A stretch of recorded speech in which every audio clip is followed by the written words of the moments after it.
ahhoz, hogy elkészítsem ezt a sárkányt, először is elmentem és kinyomtattam a szabadon rendelkezésre álló sablonokat, amiknek a mintájára a vitorla alkotóelemeit kell majd kivágni, valamint szintén kinyomtattam nagy méretben egy komplett tervet a sárkány feléről, ami segít majd abban, hogy pontosan összeillesszem ezeket a darabokat.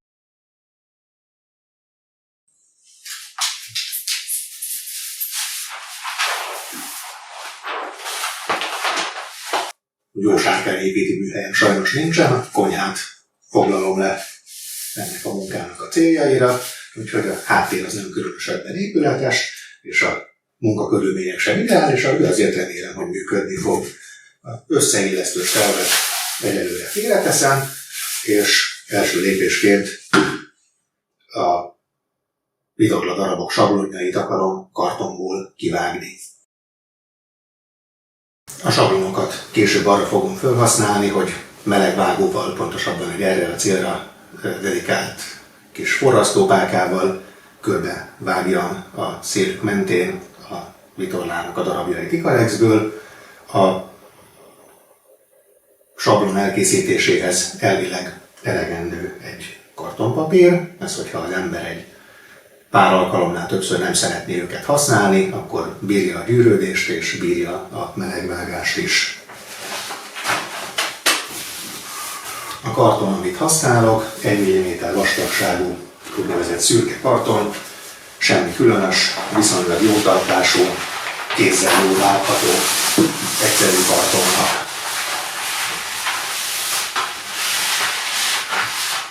A kartonsablonok kivágását profi sárkánykészítők oktató videója alapján úgy próbálom meg elvégezni, hogy a kinyomtatott mintákat először durván körbevágom,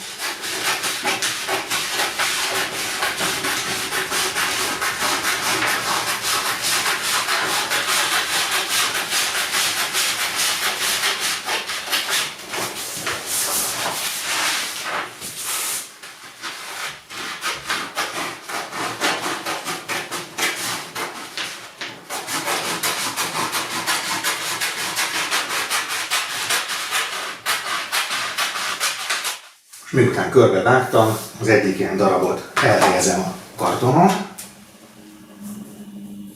lazán körberajzolom, hogy mekkora területet foglal el, majd ezt a körberajzolt területet, ezt beragasztózom, hogy a sablonot el tudjam helyezni rajta. Ragasztózás közben a sablont azt lesúlyozom praktikus, professzionális paradicsompasztával.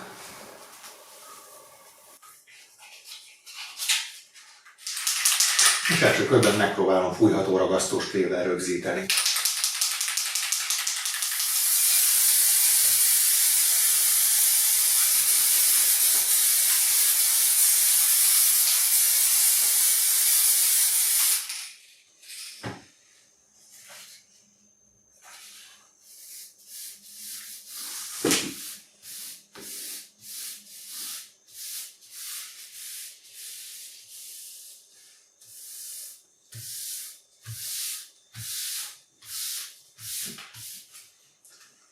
Miután a sablon egyik felét így megcsináltam, oda rakok egy súlyt, bár most már valószínűleg a ragasztó is megfelelően fogja, és megismétlem a műveletet a másik felén.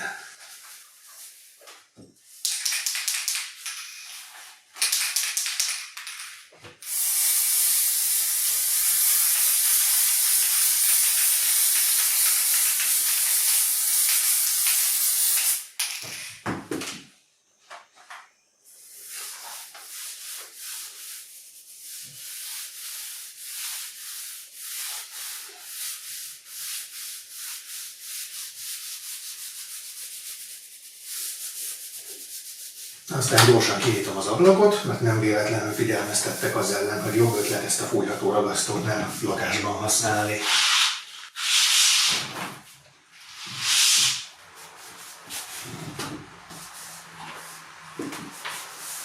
Úgy látom, hogy néhány helyre egy kicsikét túl sok ment a ragasztóból, és ettől egy cseppet felhullámosodott a papírforma. de remélem, hogy ez nem fog semmiféle torzulást okozni.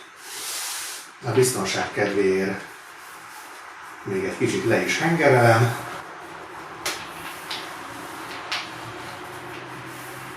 Ez egy ilyen kis szivacs vagy hab bevonható szegélyhenger, amit szerintem elsősorban PVC padlószegélyek lerakásánál szoktak használni, én legalábbis ahhoz vettem évekkel ezelőtt lakásfelújításkor.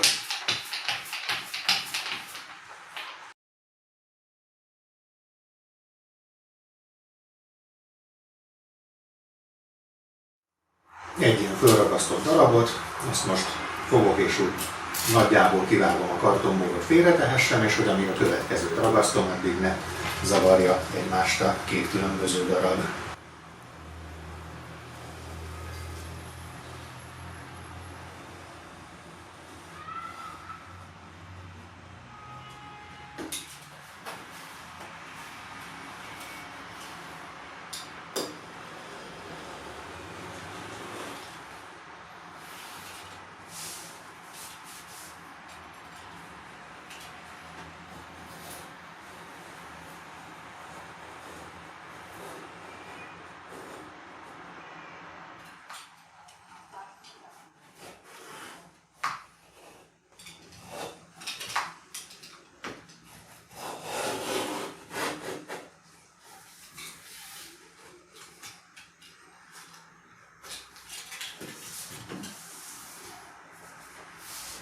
Ezt a kivágott darabot most félreteszem, hogy száradjon, amíg a következőt felragasztom.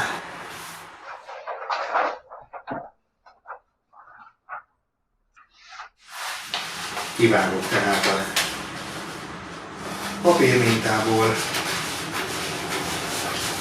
durván egy újabb darabot.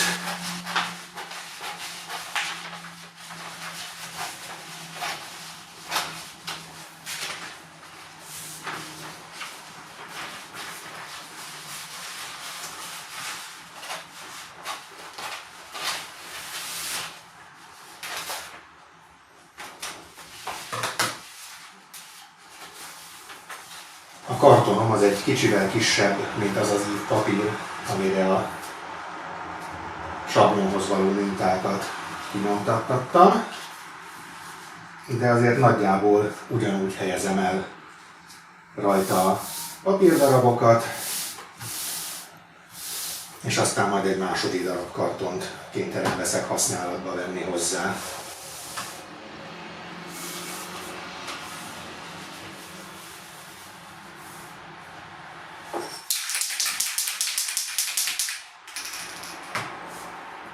Ezért körülrajzolni nem ártana.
darab, van még egy nagy hosszú vékony darabom, meg több kisebb hosszú, egyéb formájú keskeny. Nézzük meg, hogy azokat rá lehet-e még féliszteni ennek a kartonnak a maradékaira. Úgy látom, hogy igen, és elég lesz a legnagyobb hosszú vékony darabhoz egy újabb kartonpapírt megkezdeni.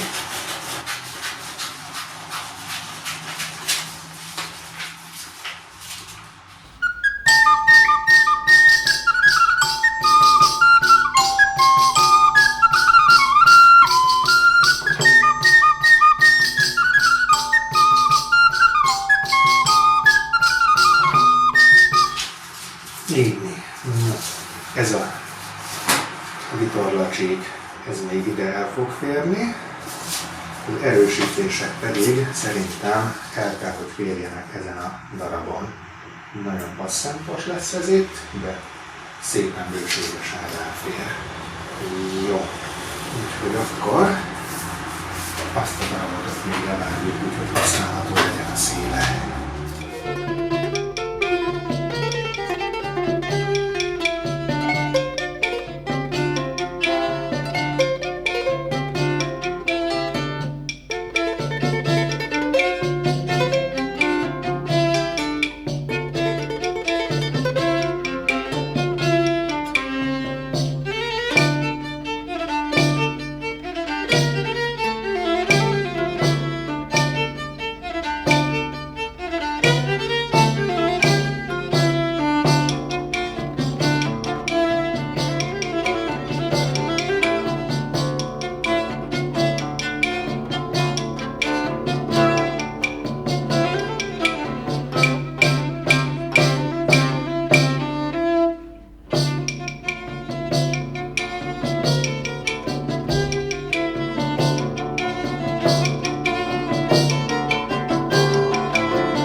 És akkor megkezdünk hozzá egy másik ilyen nagy kartondarabot is. Abban fogom kivágni ezt az utolsó sablont.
Ezzel elkészültek a durva kivágásai a sablonoknak. Ezeket hagyom most majd száradni, és aztán utána pedig nekiállok finoman körülvágni őket. Most van nekem még egy ördögi tervem, ha már itt benne vagyok a sprésragasztóval való büdösítésben. Ezeket a táblákat, ezeket most vágattam a sárkánykészítéshez, sima bútorlapból, HDF-ből, falos lemezből készültek. Úgy vannak méretezve, hogy a kettő egymásra téve szépen elfér az asztalomon, és a legtöbb feladathoz elég nagy. Viszont szét lehet hajtani őket egy ilyen óriás lappá. Ott van a bevonatos felületük, ezen az eddig belső részen. És erre a széthajtott részre szeretném most fölkasírozni a komplett félsárkánynak a tervét.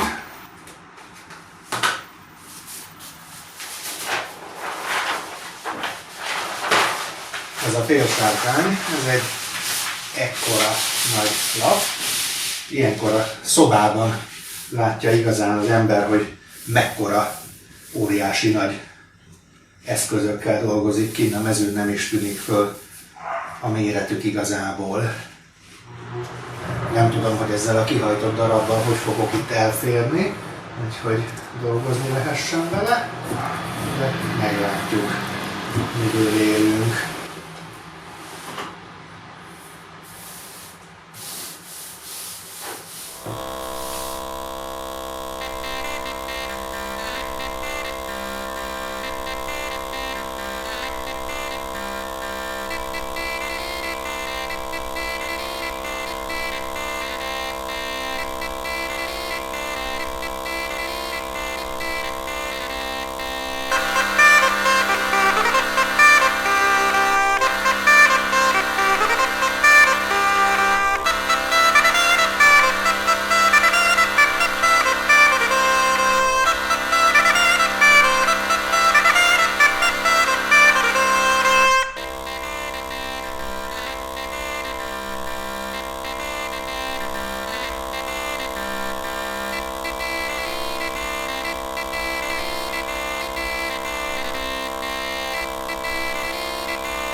És ezzel elő vannak készítve a sárkány készítési munkálatok.